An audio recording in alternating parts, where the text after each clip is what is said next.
Nous sommes lundi 9 février. Bonsoir à tous et bienvenue à ce 20h.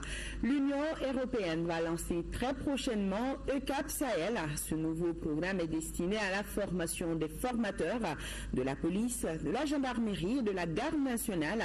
C'est ce qui ressort de l'audience que le président de la République a accordé au nouveau chef de mission de ce programme.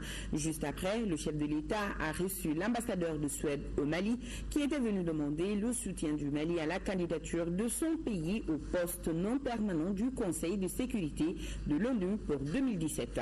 Le compte-rendu des deux audiences est avec Modibo Marikou. La Suède était membre non permanent du Conseil de sécurité de l'ONU de 1997 à 1998. 20 ans après, soit en 2017, ces pays comptent retrouver les mêmes postes. Et c'est pour avoir le soutien du Mali à sa candidature que Madame l'ambassadrice de Suède au Mali a rencontré Ibrahim Boubacar Keïta. Car comme l'a souligné à sa sortie d'audience Madame Eva Emeneus, son pays compte placer son mandat une fois élu sous les signes de l'aide aux pays les plus pauvres et particulièrement le Mali. Nous pensons que l'engagement sérieux, réel de la Suède pour l'Afrique et pour le Mali avec notre contribution assez importante pour la MINUSMA est une des raisons pour lesquelles nous pouvions attendre être soutenus par le président Ibeka et nous, comme vous savez, nous avons 250 casques bleus qui vont être déployés à Timbuktu fin de ce mois et la Suède a une grande priorité sur la coopération avec le Mali, avec la région de Sahel et de l'Afrique. Après la diplomate suédoise, ce fut le tour du chef de mission du tout nouveau programme ECAP Sahel de l'Union européenne d'être reçu par le président de la République. Ce programme ECAP Sahel aura pour tâche la formation des formateurs de la police, de la gendarmerie et de la garde nationale. Jusqu'à 2019, une cinquantaine de formateurs européens, des policiers, des gendarmes, des carabinieri de tous les pays d'Europe vont former les cadres supérieurs, les officiers et sous-officiers de vos forces de sécurité intérieure afin de les mettre en mesure de faire face aux attentes de la population des forces modernes et qui sont capables de maintenir l'ordre dans le Mali. Cette année déjà 600 et à la fin de notre séjour au Mali, notre but est d'avoir formé un tiers de la police, de la gendarmerie et de la garde. Ainsi, après EUTM pour les militaires, l'Union européenne manifeste à nouveau sa disponibilité à aider notre pays avec ce nouveau programme de mise à niveau de nos forces armées nationales. Toujours à Koulouba, le ministre Abdoulaye Diop a rencontré la presse pour expliquer le document de pré-accord d'Alger. La rencontre d'Alger commence demain entre les différents groupes de négociation. Les explications au cours de ce journal avec Boubacar Sissoko. Toujours dans le même domaine, la question du Nord préoccupe plus d'un. Comment la situation évolue-t-elle? La réponse dans le manifeste remis aujourd'hui par des élus au ministre de la Solidarité, de l'Action humanitaire et de la reconstruction du Nord, Amadou Konaté. Le reportage de Batraori. Après des concertations au niveau régional sur la situation d'insécurité qui prévaut dans le septentrion, les élus du Nord décident d'échanger avec le ministre de la Solidarité, de l'Action humanitaire et de la reconstruction du Nord. À ce dernier, ils ont remis un document intitulé Manifeste de Tombouctou. Le document contient d'abord un constat des faits et puis des propositions de solutions. Entre autres, le retour de l'administration. Quand on dit retour de l'administration, il faut un retour sécurisé de l'administration. Il faut le déploiement de l'armée au niveau des différents points. Il faut mettre l'armée aussi, même quand on fait le déploiement de l'armée, il faut les mettre dans les conditions pour pouvoir assurer leur mission. Les assurances données par le ministre Amadou Konaté prouvent en suffisance que les élus ont tapé à la bonne porte. L'État malien, le gouvernement malien sont présents et seront chaque fois plus présents de la manière la plus appropriée à leur côté. Le dispositif sécuritaire du gouvernement malien lui-même est en train de se déplacer et de se renforcer dans cette zone-là. Au départ, nous avons cru à la bonne foi de tout le monde. Mais nous nous sommes rendus compte que cette bonne foi-là n'a pas été effective. Il faut donc que nous protégions au moins les populations. Cette rencontre s'inscrit dans le cadre d'une série organisée par les élus du Nord pour attirer l'attention des autorités sur l'évolution de la situation sécuritaire du Nord. Le ministre de l'administration territoriale et de la décentralisation en visite à Nampala, occasion pour Abdoulaye Idrissa Maïga de rendre hommage aux soldats tombés lors de l'attaque du 5 janvier dernier. Le ministre, a rencontrant les habitants de Nampala et de Djouara, a transmis toute la compassion du chef de l'État. Dougoufana Traoré est notre envoyé spécial. Le déplacement du ministre de l'administration territoriale et de la décentralisation à Nampala et à Djoura a été fortement acclamé par les populations et les forces armées. Abdoulaye Idrissa Maïga a tout d'abord rencontré les chefs militaires, ensuite des notables de la ville de Nampala et de Djoura. À tous les niveaux, le ministre s'est dit porteur des messages de compassion, de solidarité et de paix du président Ibrahim Boubacar Keïta. Le message fort, c'est demander à tous de s'impliquer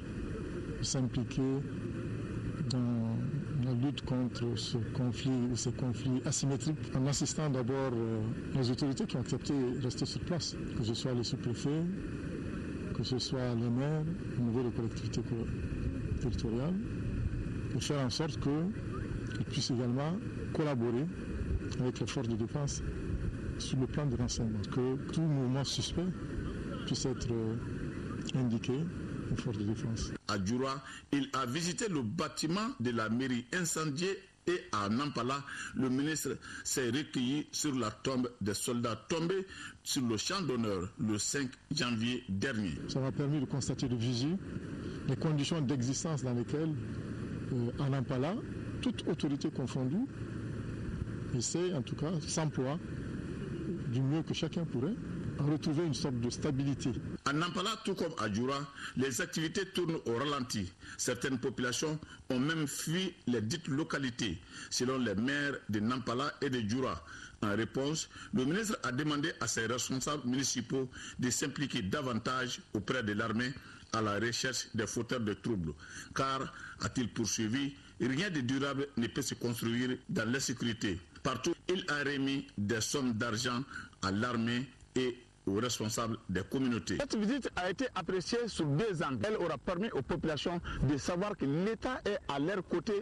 Deuxièmement, remonter le moral des militaires qui gardent Nampala nuit et jour.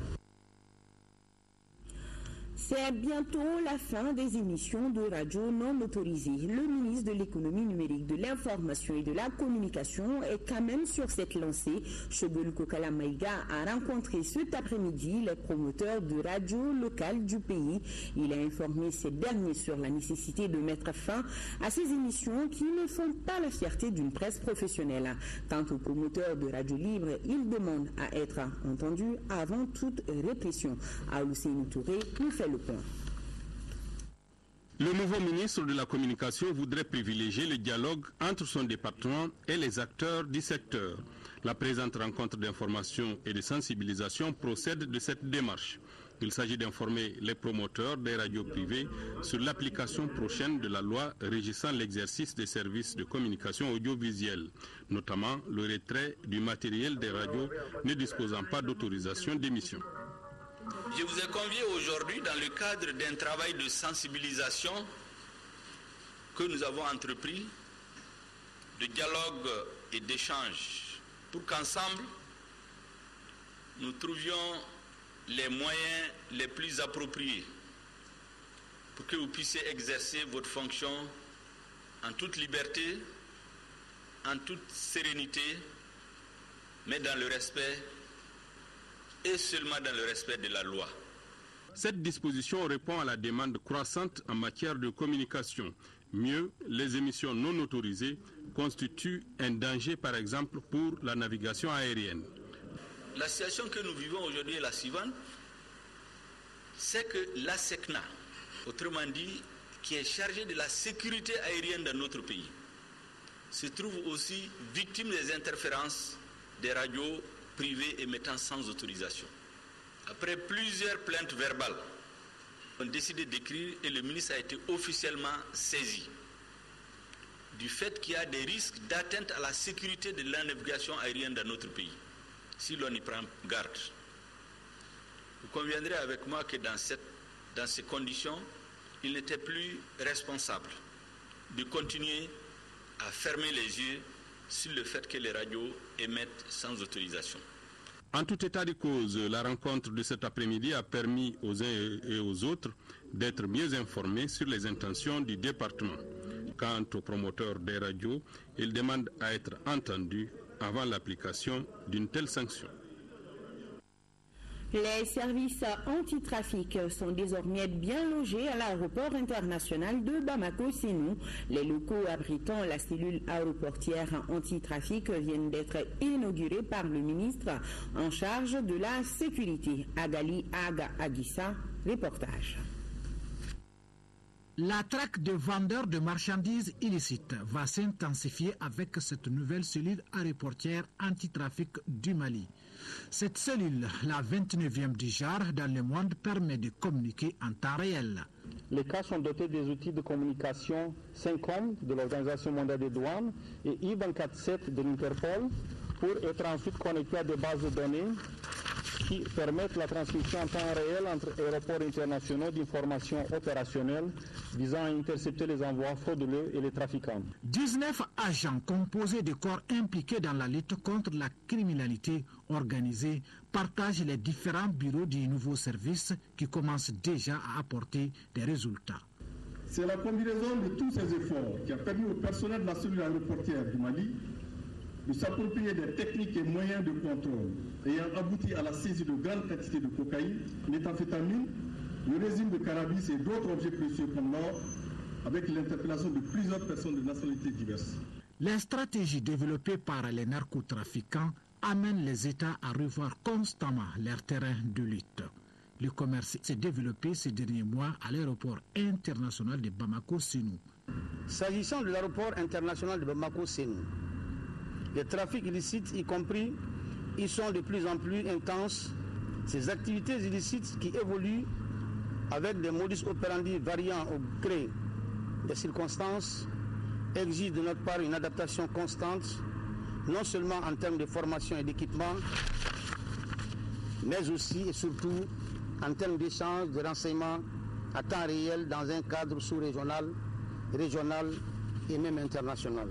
Les chefs de la délégation de l'Union européenne et l'ambassadeur du Canada ont réitéré leur soutien à cette initiative du gouvernement malien en collaboration avec l'ONUDC. C'est là à travers les formations antérieures et futures des agents chargés de la lutte contre la criminalité et leur équipement. À présent, cette question, comment réduire la pauvreté au Mali à l'horizon 2030? Les acteurs de développement du Mali sont penchés sur cette problématique à la faveur de consultations autour du diagnostic systématique pays de la Banque mondiale. 3 jours durant, ils vont identifier les principales opportunités ainsi que les défis à surmonter pour réduire de manière drastique la pauvreté dans notre pays à l'horizon 2030. Les travaux ont démarré ce matin sous la présidence du ministre de l'économie et des finances Mamadou Igor Diarra. Pour en savoir davantage, suivons le reportage de Sidiki Dambeli. La pauvreté est là au Mali et ce n'est pas une fatalité. Elle peut bien être éliminée, mais par quelle stratégie? Voilà tout l'enjeu de ces consultations autour du diagnostic systématique pays du groupe de la Banque mondiale. Ensemble, représentants du gouvernement, élus, secteur privé, société civile, syndicats, partenaires techniques et financiers vont identifier opportunités et défis à surmonter en vue de réduire de manière drastique la pauvreté au Mali à l'horizon 2030. En somme, il s'agit pour nous de promouvoir une croissance forte, mais plus inclusive que par le passé. Une telle croissance doit être portée par les secteurs ou les filières dans lesquels les populations les plus pauvres interviennent en majorité, de manière à leur permettre d'augmenter leurs revenus et d'améliorer leurs conditions de vie. L'exercice du diagnostic systématique pays s'impose donc comme un passage obligé pour la formulation de toute stratégie de développement, surtout dans un pays comme le nôtre qui sort d'une double crise politico-sécuritaire.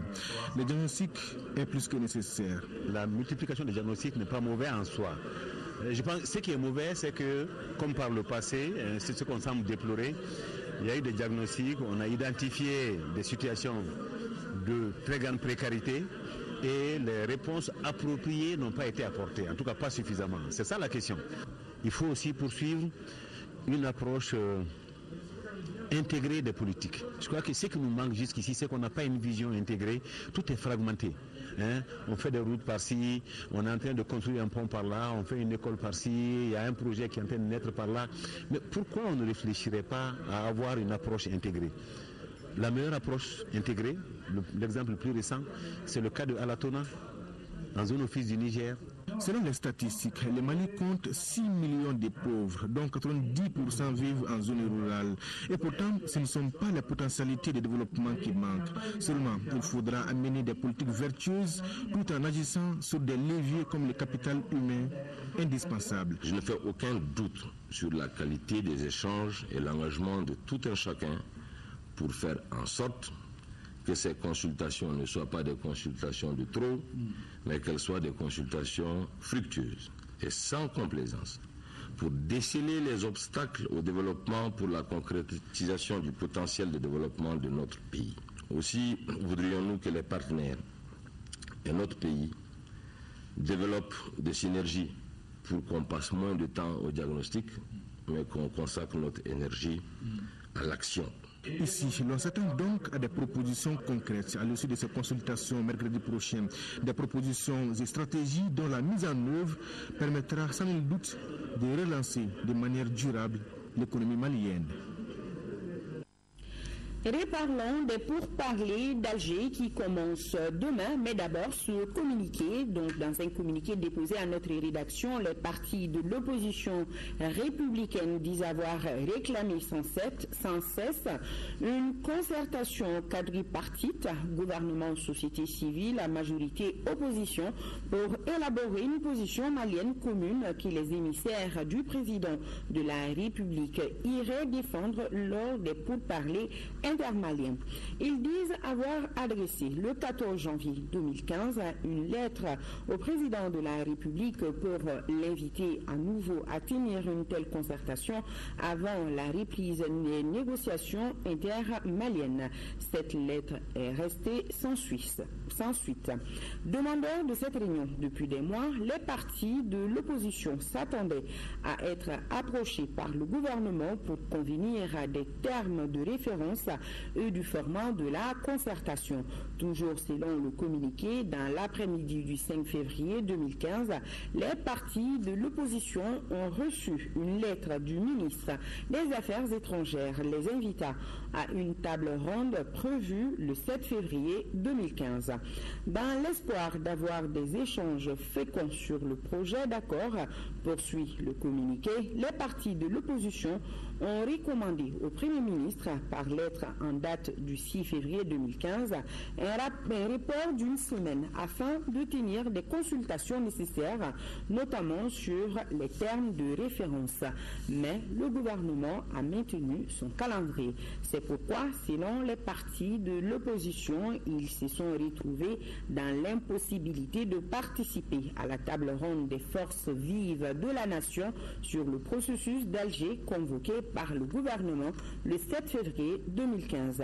Par ailleurs, l'opposition s'inquiète de la situation au nord avec la multiplication des attaques meurtrières et des affrontements sanglants qui se sont étendus à la bande sahélienne et au delta du fleuve Niger.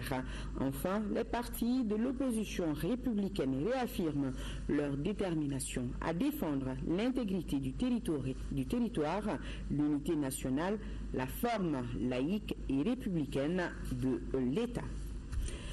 Et le ministre des Affaires étrangères, Abdoulaye Diop, a rencontré la presse pour expliquer justement le document de préaccord d'Alger. La rencontre d'Alger, je vous le rappelle encore une fois, commence demain entre les différents groupes aux négociations. Les explications avec Boubacar Sissoko. Nous partons très confiants à Alger pour ces rondes pour parler intermaliens. Il n'y a pas d'autres alternatives que d'aller vers la paix. Nous n'allons pas signer n'importe quoi qui ne soit pas conforme à la constitution malienne. Ce sont les assurances données cet après-midi à la presse par les membres du gouvernement qui ont estimé expliquer à la presse les discussions que les forces vives de la nation ont eues sur le document du projet d'accord pour la paix et la réconciliation au Mali. Nous partons avec un esprit constructif et un grand sens des responsabilités, et avec le souci des enjeux et de notre responsabilité personnelle et collective dans ce processus, tout en veillant à aller vers le compromis nécessaire. Nous ferons en sorte qu'il n'y ait pas de compromission et que l'intérêt supérieur du pays, en particulier son unité nationale, son intégrité territoriale, le caractère unitaire de l'État, et que toutes ces questions et la forme laïque et républicaine du pays soient préservées dans le cadre de ce processus, et qu'il y ait une solution qui mette tous les Maliens à l'aise. Ce document qui a été soumis à l'appréciation de l'ensemble des forces vives de la nation est une base de négociations qui s'ouvre ce mardi entre le gouvernement malien et les groupes armés du Nord.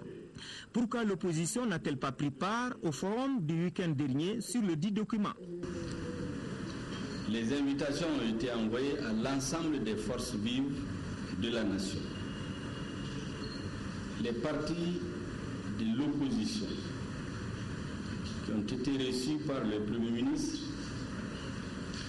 dans le cadre d'un processus de dialogue qu'il a instauré depuis sa prise de fonction, à leur demande pour échanger sur les conclusions que l'opposition a effectuées à Gao suite aux derniers événements. À cette occasion donc, l'opposition a indiqué au Premier ministre que l'invitation est venue en retard et qu'elle demande le report des concertations. Le Premier ministre, tout en regrettant le fait que les invitations sont parties en retard, a quand même demandé à l'opposition de faire l'effort de participer à cette rencontre. L'opposition a estimé qu'elle ne participe pas aux concertations pour les raisons que je viens d'avancer. Je crois que dans la phase où nous sommes, et surtout compte tenu de l'atmosphère de dialogue permanent et de concertation que le Premier ministre a instauré, ce que nous pouvons dire, c'est d'enregistrer cette position de l'opposition, la respecter et ne pas la commenter outre mesure. Lors des discussions, les membres du gouvernement ont fait comprendre que la presse a un grand rôle à jouer dans la sensibilisation pour une issue heureuse de la crise dans le nord du Mali. La presse a été également informée que la délégation malienne quitte ce soir pour Alger. Oui, Boubacar Sissoko, je le confirme, la délégation gouvernementale au pourparlers inclusif intermalien d'Alger quittera plus qu'au Bamako demain mardi 10 février 2015 pour Alger en vue de participer à la reprise des travaux prévus à Alger le 11 février 2015. Elle est conduite par le ministre des Affaires étrangères, de l'intégration africaine et de la coopération internationale et comprend ses collègues ministres de la solidarité, de l'action humanitaire et de la reconstruction du Nord, de la réconciliation nationale et d'une équipe d'experts. Amadou Cham est désormais le président du parti Alliance démocratique pour la paix ADP Maliba. Il a été élu hier au cours du congrès du parti au CICB. Les travaux étaient présidés par le président sortant Aliou Boubacar Diallo. Ibrahim Tchokari, compte rendu. Le parti de la balance n'est pas venu du néant. Il est le fruit d'un constat, d'un engagement et d'un idéal. Constat sur la situation difficile que vit le pays, tant sur le plan socio-politique que sécuritaire. L'engagement des femmes et des hommes qui croient en l'avenir de ce pays et qui entendent relever les défis auxquels le Mali est aujourd'hui confronté. Quant à l'idéal, il est celui de la paix et de la concorde entre tous les fils du Mali. Ces militants de la première ère n'ont compté que sur leur bonne volonté, leur vision d'un Mali de paix et leur conviction qu'il était temps de s'engager politiquement. Armés de ces convictions profondes, les pionniers du parti ADP Maliba ont conduit le premier pas de la jeune formation politique dans un environnement difficile, mais le succès, dit-on, est au bout de l'effort. Aujourd'hui, nous pouvons être fiers des résultats obtenus. À force de conviction, nous avons fini par convaincre nos concitoyens qu'ils sont la solution des défis à relever au Mali. Fidèle à son engagement et à sa volonté de favoriser la paix au Mali, le parti se dit fortement sensible aux récents événements dans le septentrion malien. Ce premier congrès du parti de la balance a ceci de particulier qui marque un tournant décisif dans l'histoire du jeune parti. En effet, le président fondateur se retire pour laisser la place aux jeunes. Les jeunes, vous êtes à l'honneur aujourd'hui. Je compte sur votre intelligence pour exalter l'une des valeurs fondamentales de la société africaine, le respect dû à l'expérience des anciens. Je quitte donc la présidence de ADP Maliba, mais sans quitter le parti. Le nouveau président du parti place son mandat sous le signe de la continuité. Je m'en vais féliciter le président Ali Boubacar Diallo, le président sortant, qui est aujourd'hui président d'honneur, pour sa perspicacité, pour son engagement, pour que ce parti puisse aujourd'hui compter parmi les partis du Mali. Le congrès aura permis au parti ADP Maliba de prendre la force en vue des élections communales à venir. Pour ces échéances, le parti a comme arme principale la force de la jeunesse. L'illustration en est que ADP Maliba détient les plus jeunes députés à l'hémicycle. À noter également que l'association des élèves étudiants du Mali a un nouveau président. Il s'agit de Ibrahim Traoré. À retrouver probablement le reportage de Al-Jumatina au cours de ce journal. Tenue de la première session du conseil d'administration de l'Université des sciences techniques et technologiques de Bamako, 7 points étaient inscrits à l'ordre du jour de cette première session. Mahamadou Doumbia nous donne les détails. 7 points essentiels étaient à l'ordre du jour de cette première session du conseil d'administration de l'Université des sciences techniques et technologiques de Bamako. Il s'agit entre autres de l'examen et de l'adoption du rapport 2013-2014, l'adoption du projet 2015, l'examen du plan stratégique, l'examen et l'adoption du règlement intérieur de l'USTTB et les divers. Cette première session fait ressortir aussi les difficultés inhérentes à l'Université des sciences techniques et technologiques de Bamako. L'effectif global des étudiants de l'USTTB était en 2013-2014 estimé à 9 553 étudiants et celui des enseignants à 460, toutes catégories confondues. À travers ces chiffres et compte tenu de l'insuffisance des infrastructures léguées par l'ex-FMOS et l'ex-FAST, on peut aisément comprendre les grandes difficultés rencontrées dans la gestion administrative, financière et pédagogique de l'université pendant l'année pédagogique 2013-2014. Il faut des solutions à ces maux dont souffre l'Université des sciences techniques et technologiques de Bamako. Le président du conseil d'administration en a pris conscience. Nous avons la délicate mission d'aider, et j'insiste, d'aider l'Université des sciences, des techniques et des technologies de Bamako à améliorer ses résultats. Et j'insiste encore, améliorer les résultats qui seront évalués d'après les normes nationales et internationales, et cela malgré une importante limitation des ressources. J'espère que nous serons à la hauteur de cette mission. L'Université du Mali, créée en 1996, est devenue par la suite Université de Bamako. L'USTTB, comme les 3 autres universités publiques, n'ont vu le jour qu'en septembre 2011. Je vous le disais tantôt, un nouveau président à la tête de l'association des élèves et étudiants du Mali. Il s'agit de Ibrahim Traoré qui succède ainsi à Aboubakar Kamara. L'élection s'est tenue au cours du 22e congrès ordinaire de l'association qui s'est déroulé dans un bon état d'esprit, nous précise Al-Jumatina.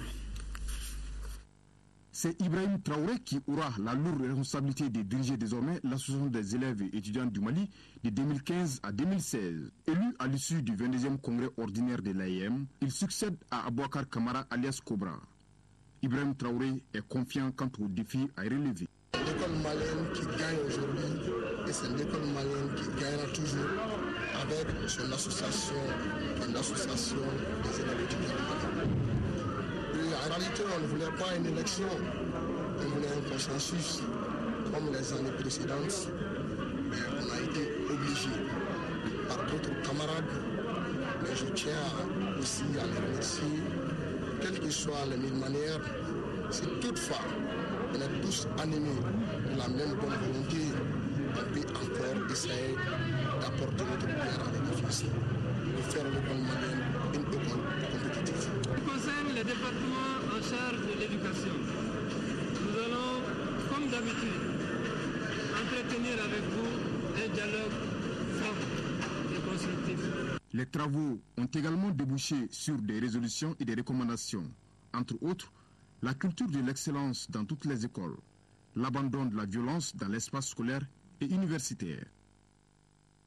Inauguration de la maison de jumelage Ségou-Angoulême. L'infrastructure est réalisée à environ 30 millions de francs CFA, symbolise l'amitié qui lie la capitale des Balanzans à cette commune de l'ouest de la France. Candessila était sur place. Réalisé à environ 39 millions de francs CFA, entièrement financé par la commune urbaine, la nouvelle maison de jumelage matérialise 30 ans d'amitié entre Ségou et sa ville jumelle d'Angoulême, une commune du sud-ouest de la France. Ainsi, nous demandons au Tout-Puissant que ce partenariat gagnant-gagnant soit pour une éternité. À nos frères et amis des villes jumelées, voilà ce que Ségou a pu vous offrir. Tous les maires qui sont passés ont su renforcer ces relations qui nous unissent avec les Ségoviens. Et cette maison est vraiment un signe symbolique de cette relation que l'on a avec Ségou. Ce nouveau bâtiment est bâti sur une superficie de 400 mètres carrés. Il comprend 8 chambres équipées, 6 toilettes, un salon et 2 couloirs pour la circulation intérieure. La cérémonie d'inauguration a enregistré la présence de plusieurs anciens maires qui ont concouru à entretenir cette amitié, mais aussi la présence des autorités administratives et politiques.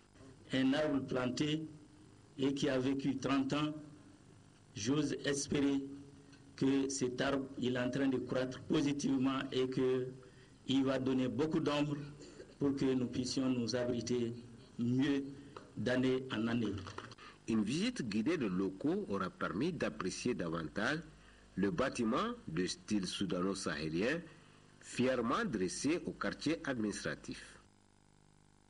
Lancement de la 4e édition de la caravane Tous Chacun pour la réduction de la mortalité maternelle, néonatale et infantile.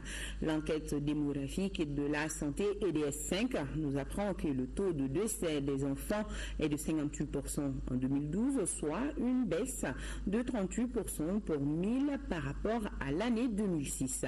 L'espoir est donc là, c'est leur Ramata Konaté qui faisait partie des caravaniers qui ont sillonné le cercle de Kolokani. Reportage.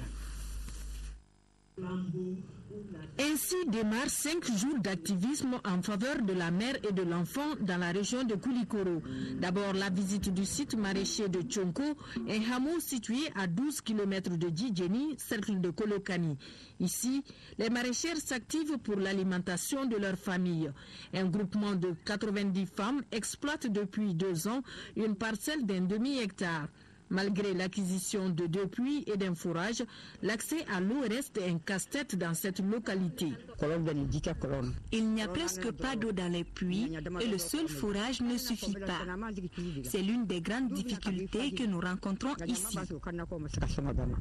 Aussi, les insectes détruisent nos planches de tomates. Si rien n'est fait, ces difficultés risquent de freiner le maraîchage à Tchonko, alors que les habitants ont bien compris la place de ces légumes dans l'alimentation de la famille. Cette localité est soutenue par l'ONG World Vision pendant que WaterAid intensifie ses actions d'hygiène et d'assainissement dans la commune rurale de Tchoribuku. Les 14 000 âmes de cette commune se réjouissent des actes posés. Grâce à ces 2 pompes, nous n'avons plus de problème d'accès à l'eau potable et les maladies diarrhéiques ont fortement diminué.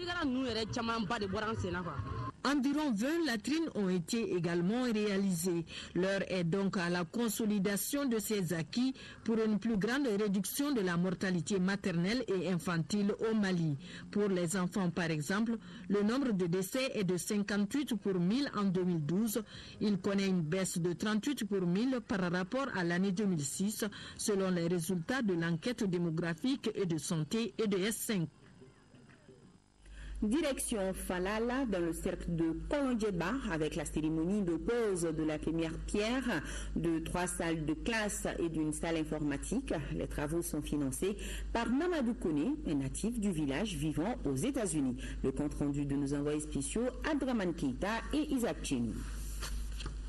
Cette cérémonie de pose de première pierre marque le démarrage des travaux de construction de 3 salles de classe et une salle informatique pour le village de Fala 2, d'un coût de plus de 45 millions de francs CFA financé par Mamadou Kone, un natif du village installé aux États-Unis et Empower Mali. La construction sera faite en banco stabilisé. Fala sera la 24e école que j'ai contribué à réaliser à travers le pays, à travers les différentes ONG que j'ai initiées aux États-Unis. L'ONG Empower Mali ne se limite pas seulement à la construction d'écoles. Nous donnons des bourses d'études. L'éducation est un secteur vital dans la vie d'une société, car celui qui investit dans l'éducation investit pour la qualité des ressources humaines. C'est pourquoi les plus hautes autorités du pays ont inscrit l'école au cœur de l'action gouvernementale. L'événement a réuni des responsables administratifs et politiques de la commune rurale de Nangalasso et du cercle de Kolonjeba, en plus de la population de Fala 2, une population invitée à envoyer les enfants à l'école une fois les travaux finis. Le taux de scolarisation dans ce village est relativement faible. Voyant ce village Fala, qui se situe au cœur de la 3e région, qu'un ressortissant du terroir ait cet esprit, initier la construction de 3 salles de classe avec une salle informatique, vraiment ça ne peut que saluer. Ça voudrait dire qu'il faut mobiliser les gens autour de l'éducation. Seul le savoir paye. Seul le savoir paye. Cette réalisation financée par Mamadou Kone est la 3e du genre, après le centre de santé et l'électrification de la localité. Les travaux dureront 3 mois. Mamadou Kone qu'on n'a pas vu malheureusement. Partons plutôt sur les berges du fleuve Niger. À la 11e édition du festival sur le Niger a pris fin sur des notes positives. Pendant près d'une semaine, on a débattu de la problématique de l'emploi et des industries culturelles en Afrique. Cette édition aura permis aux festivaliers d'apprécier les produits artisanaux made in Africa. La cérémonie de clôture a été marquée par la remise de trophées aux 3 quartiers les plus propres de la ville de Ségou. Retour sur une intense semaine d'activité dans la capitale des Balanzans avec l'un de nos envoyés spéciaux, Mohamed Diarra. La ville de Ségou vient de vivre la 11e édition du festival sur le Niger. Un rendez-vous artistique et culturel placé cette année sous le signe du développement social et de la coexistence pacifique. L'accueil de la caravane culturelle pour la paix aura permis aux festivaliers d'apprécier la riche et diversité culturelle du Mali. Outre cet espace, les professionnels des arts exposaient aussi dans les différentes galeries des œuvres qui mettent en relief le Mali pluriel avec des messages de paix et de réconciliation. La foire de Ségou aussi a regroupé des artisans du Mali et de la sous-région. Pendant 5 jours donc, l'économie locale a connu un essor considérable. On est là pour faire la promotion de nos produits, les produits agroalimentaires. On va faire des contacts. J'emploie 14 personnes pendant le festival. Donc, hier soir, par exemple, on est resté jusqu'à 5 heures du matin pour vendre. On a beaucoup vendu. En termes de recettes, moi je peux gagner 500 000 par jour. C'est une réalité. Même hier soir, je suis parti jusqu'à 430 000. Mathématiquement, en moins d'une semaine, elle fait un chiffre d'affaires de plus de 3 millions de francs CFA. Le festival sur le Niger, selon les promoteurs, occupe le 5e rang des festivals dans le monde.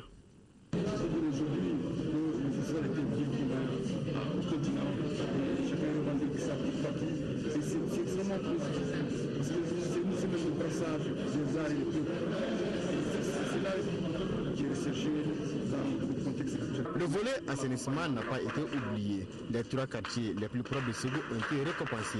Il s'agit de Banani Sabakoro, de Bougoufier et de Somonoki.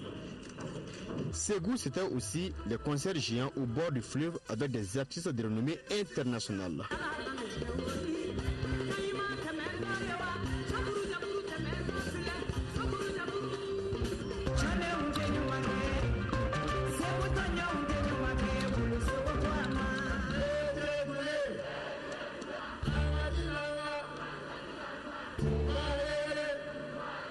Le public n'a pas boudé son plaisir. Il a dansé et chanté et parfois les pieds dans l'eau.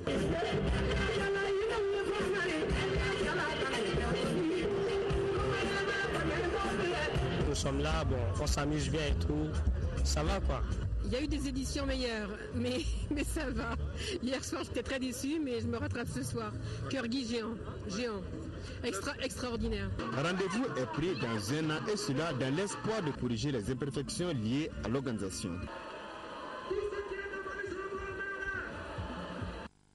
Voilà, pour savoir davantage sur cette fin de festival à suivre après cette édition, le journal du festival, une présentation de Ibrahim Traoré. Place à la chronique santé du jour, qui s'intéresse à une partie de la réponse d'Arcade Sida au VIH-Sida au Mali. Cette association de lutte contre le VIH a décidé d'aller traquer le VIH où il est le plus présent dans la société, c'est-à-dire chez les groupes vulnérables.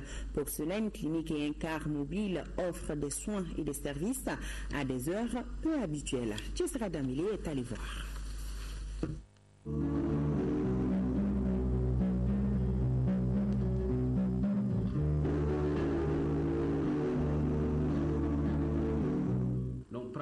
Le constat a été fait après des études. Le VIH-Sida est en train d'évoluer. Son taux de prévalence est toujours plus élevé chez les homosexuels, les professionnels du sexe, les détenus et les utilisateurs de drogues injectables appelés groupes vulnérables. Ils sont vulnérables soit par le fait qu'ils ont un manque accru d'informations, soit ils n'ont pas accès aux soins, soit c'est des pratiques sexuelles qui sont là, qui font que ces populations sont plus vulnérables que les autres. Oui, aux infections sexuellement transmissibles et au VIH. Le Mali, on est à 1,1 de séroprévalence du VIH aujourd'hui. Mais les dernières données de l'enquête ISBS au Mali datent de 2009, mais les professionnels de sexe étaient à 24,3%. Ça veut dire quoi? Ça veut dire que quand tu prends au Mali la population générale, tu prends 1000 personnes, il y a 11 personnes qui ont le VIH. Par contre, quand tu prends ces sous-groupes-là, les professionnels de sexe, il y a 240 personnes qui ont le VIH. Arcade Sida, l'association de recherche, de communication et d'accompagnement à domicile des personnes vivant avec le VIH, propose un programme comme solution. La clinique Les Halles de Bamako est un élément de ce programme. Elle ouvre ses portes de 16h à minuit du mardi au samedi pour offrir gratuitement un paquet complet de soins liés au VIH et au Sida. Nous donnons la bonne information sur comment se protéger contre les IST, VIH, SIDA, les modes de transmission, les moyens de prévention, etc. Nous faisons le dépistage pour le VIH, le dépistage, n'est-ce pas, des infections sexuellement transmissibles, les IST, et la prise en charge, n'est-ce pas, des cas d'accidents d'exposition sexuelle. Information, sensibilisation, tests de dépistage, offre de traitement antirétroviral, rien n'est omis ici. L'argument avancé est qu'il ne faut laisser personne sur la touche dans la lutte contre la pandémie, surtout que ces groupes dits vulnérables font partie de notre société et peuvent contribuer à propager le VIH. Si ces personnes-là sont infectées et qu'on ne prend pas garde, on va perdre nos acquis. Aujourd'hui, le Mali a fait beaucoup d'avancées par rapport à lutte contre le sida. Mais notre ambition, c'est aller à l'accès universel aux soins pour tous, pas en laissant une partie de la population qui est exclue du fait de leur orientation sexuelle. Parce que nous savons, les hommes qui sont homosexuels sont aussi bisexuels. Le client des professionnels de sexe, c'est monsieur tout le monde.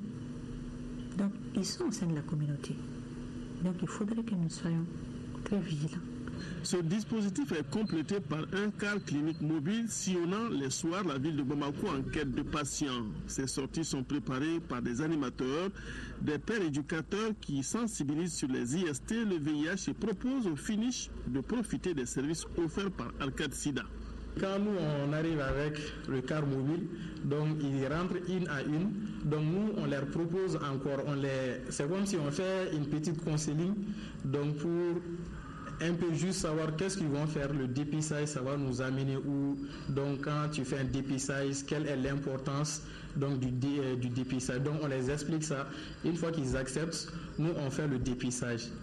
Donc si on fait le dépistage, on leur communique le résultat. Si c'est un résultat négatif, on leur dit comment tu dois te comporter pour ne pas avoir les IST et le VIH. Et une fois que c'est un test positif, on leur indique là où nous travaillons, parce qu'on fait la prise en charge aussi des personnes vivant avec le VIH.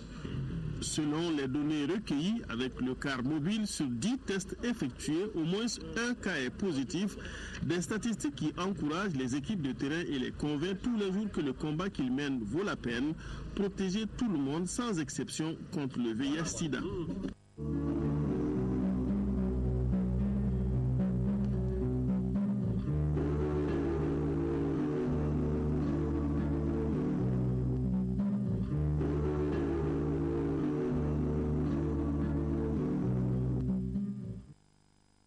Voilà, merci Tchessera Dambélé. Demain, 10h, 13h, et retrouvez Aïssata Ibrahim Maïga. Tout le plaisir sera pour moi de vous présenter les éditions du soir, j'espère. La météo tout à l'heure avec Balkissa Aïdara. Grand merci à nos téléspectateurs des quartiers Aliou et d'Étambar. C'est à Kidal, au Mali. Bonsoir.